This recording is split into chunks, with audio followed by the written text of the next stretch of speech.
Welcome back, everybody, to Talking Wolves. Welcome back to another match preview. This is Dave, and as you can see, I'm not alone. We're joined with Finn. Finn, how is it going?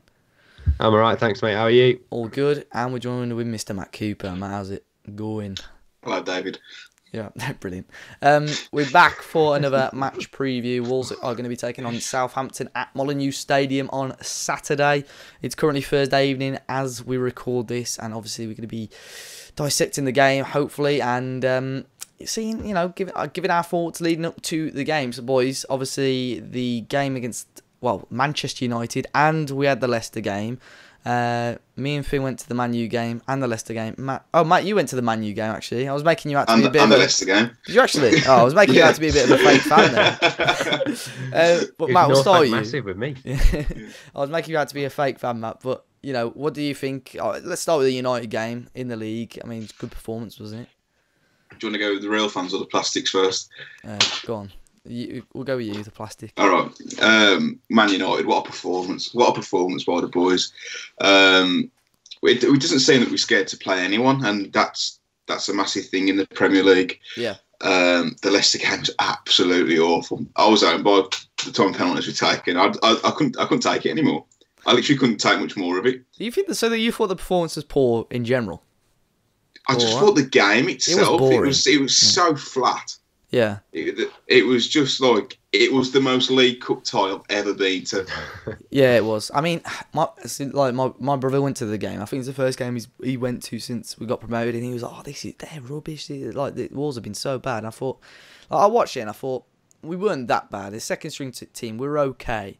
I think my brother was expecting to go. He's one of them fans that sort of seen Wolves start doing all right in the league, spend a bit of money, and expecting us to beat everyone 2 or 3-0 again. But yeah, I thought we were okay. I think Leicester actually put a lot of pressure on Wolves, and that's what made it difficult. I think I was surprised that sort of Vardy started as well. Yeah. They put a really strong team out, to be fair. Yeah, obviously they had some changes, but yeah, it was a strong side as well, and it's just one of them. I think the front three, Adama, Cavallero, who's probably still... What did you think of Bonatini's performance, lads? I honestly obviously we know he was there, but if you were a neutral, you wouldn't have realised he was on the pitch. And that's not me digging at him at all, because I've backed Bonatini on the channel before. Leanne Prescott, a journalist that covers Liverpool, she went to the game and she was like, your striker is absolute dog shit. And I was like, I know. He was non-existent. All those who said Silva, Bonatini's better than Silva, please just take up watching tennis or something. 2 in against the Real. He bags. Finn, what do you think though? Did you go to the Leicester game, Finn? I did, yeah. Real fun. Didn't vlog it because I knew the views wouldn't be there. No Jimenez, no party, so didn't bother with it. But yeah, I mean, I agreed with the Bonatini thing until I watched the highlights today, and I saw if Cav puts that chance away, he's got 2 assists in 2 appearances. And has he come on since West Ham? Has he played a game since then? It's only been Man U since then, has it? Oh, yeah, Burnley as well. He came on against Burnley and missed all them sitters, didn't he? Yeah. Oh, yeah. Well, ignore that, and it would have been 2 assists. But he's like a floater. When you can't lock score, you've got a bib on. He's like that. He just doesn't want to have a shot. Yeah. Well, one thing I noticed as well when you talk about Adama and Cavallero, I think down my end about 3 or 4 times they do that looping cross over the back because there was no striker, so it was like Adama to Cavallero holds it up, Bonatini's still nowhere to be seen, and Cavallero did well to sort of return those 2 crosses as well, but as you say, there was no one. I thought Vinagre very, very good as well. Yeah, I think Morgan Gibbs-White as well. I mean, the team was okay, and I think that, but at the same time, I don't think anyone did enough to say, hello, I'm here, put me in the first team now, sort of thing. So I think Vinagre might have done that half because there's been rumours that Doherty might not be fit, but I've not heard much about that, so I'd assume it's going to be the same team, which we'll talk about later anyway. I thought, on a side note, Sace was nowhere near good enough. Obviously, they've got the 2 in the midfield, Leicester, have got quality players, but he's just not disciplined enough. Like, I don't know. He roams from his position and then just chops people down. Whereas last season, cameo at United, wasn't he? Yeah. The thing with giving him come on and kick people. The thing is with that, especially in the Leicester game, was that he was next to Morgan, who was a lot more attacking than what Neves ever was last year as well. So for Sace, it was probably almost a different challenge altogether. But That's another thing anyway. We'll move on to obviously the Southampton game. Wolves then obviously hosting another game. Hopefully, I think it is another sellout as well at Molineux. Unbeaten against Southampton in the last 5. Obviously, the last time we met them was last year, almost. Well, it's about 13, 14 months ago now in the Cup, and we beat them 2-0 with a second string side, obviously, in the Carabao Cup as well. And then the last time we played them in the league, we got the double over and beating them 3-0 at Molineux, and beating them 2-1 at St Mary's as well. So I've got a feeling that's when we went up that year, I think. Yeah, we did. We got promoted that year. So that's the last time we met them. So it's been quite a while. But Finn, Southampton, obviously they've had their struggles last year. They actually only just scraped staying up under Mark Hughes. But what do you think of them so far? I think obviously Danny Ings didn't play from last week. They got a bit of a spanking against Liverpool, but he'll be back. But Southampton as a whole, what do you reckon about them as a team? Well, watching the bits and bobs that I've seen of them, it's only really been match of the day and stuff like that. And the two standouts seem to have been... I mean, everyone's going to get spanked by Liverpool this year, so it seems to be the... I mean, who hasn't yet? Have they won every game? I think they have. Liverpool, yeah, they have. But I haven't seen much of them, to be fair. I just know that... I remember last year Mark Hughes came in as that sort of firefighter, and I think many people would have thought they'd just been like, all right, thank you. Sort of like a David Moyes, thanks for steadying the ship, and off you go. But they've stuck with him. And I don't even know the results. I just remember seeing Højbjerg's goal and Danny Ings getting a few, and they must be they just about bottom half. Yeah. So at the moment, their opening game at St Mary's was a 0-0 draw against Burnley. They lost out to Everton 2-1. They lost to Leicester 2-1. They beat Brighton in the Cup. They beat Palace 2-0 in the league. Drew to Brighton, which I think they were 2-0 up against, and they bowled. Yeah. That was a Monday night game, wasn't it? Yeah. And then last week lost out to Liverpool. So in the league at the moment, they're 14th on 5 points. So we're 4 points ahead of them, and they're 3 points ahead of the relegation zone. These are the types of games that we should be looking to win, though. Well, yeah.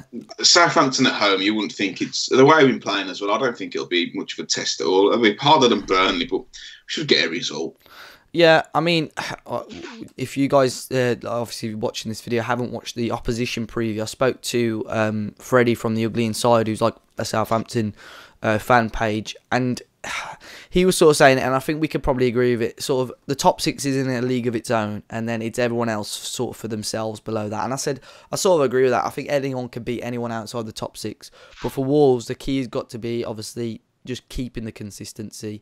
We're playing well, and obviously we've had that little blip in the Cup, but hopefully, that was a second string side. Majority, if not all of those players, aren't going to feature on Saturday.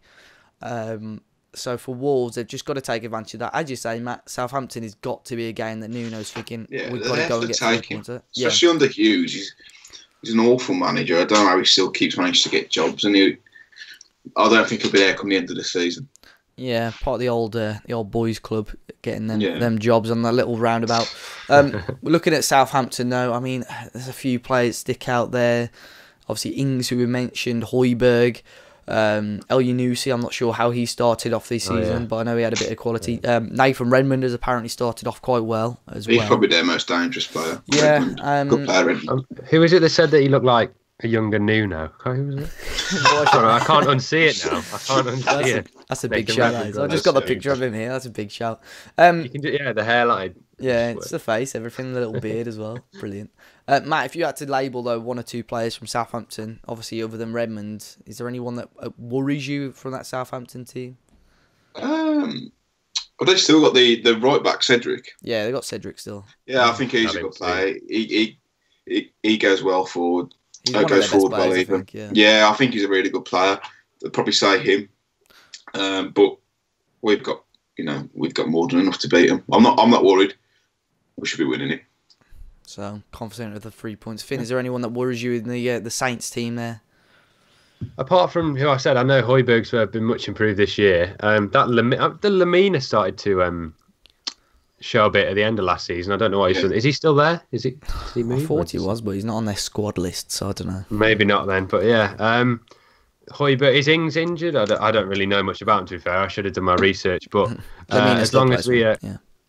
as long as we close Højbjerg down, as we've seen what he can do. But I assume they'll be doing the same with Neves. But I've just looked as well. Wolves, we played 6 games, and have we played a bottom half team yet? I mean, from last year. Yeah, because it could be that classic sort of Liverpool where you do well against the big ones, and then I remember they used to struggle against the bottom team. So it will be interesting to see.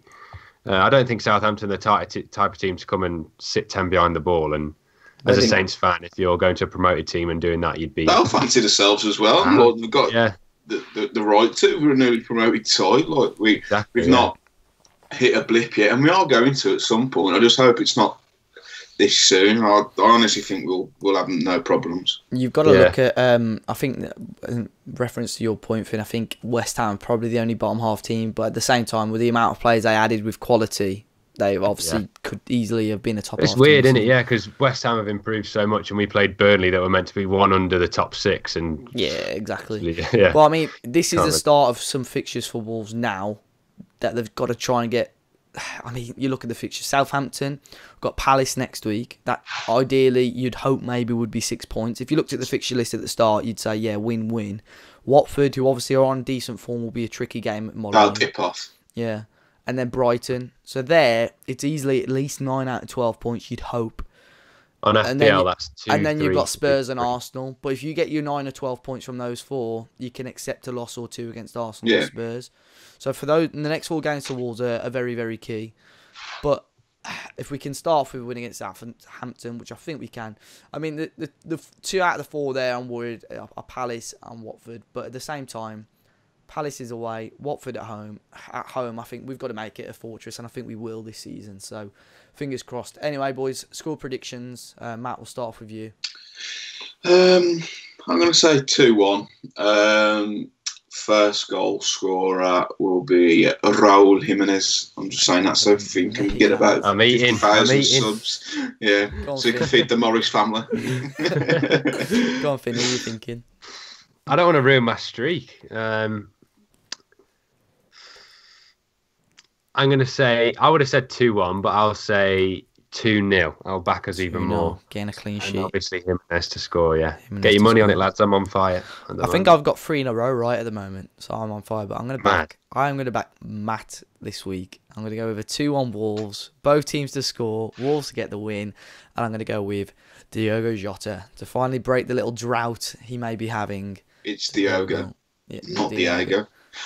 Yeah, my girlfriend kept singing "It's Diego, not Diogo" the other day, and I've get rid. Been a rough lad. Yeah. See you later. But guys, make sure you hit the like button and subscribe to the channel if you haven't already. All the post-match reaction, it'll hopefully a review, player ratings as usual, and getting fans' reaction for Saturday. As I say, make sure you subscribe to see more of that. Social links are in the description, and obviously all our Twitters are on the screen somewhere as well. Until next time, enjoy the game. Let us know in the comments what you reckon the score is going to be. And until next time, enjoy the rest of your weekend, and we'll see you all very soon.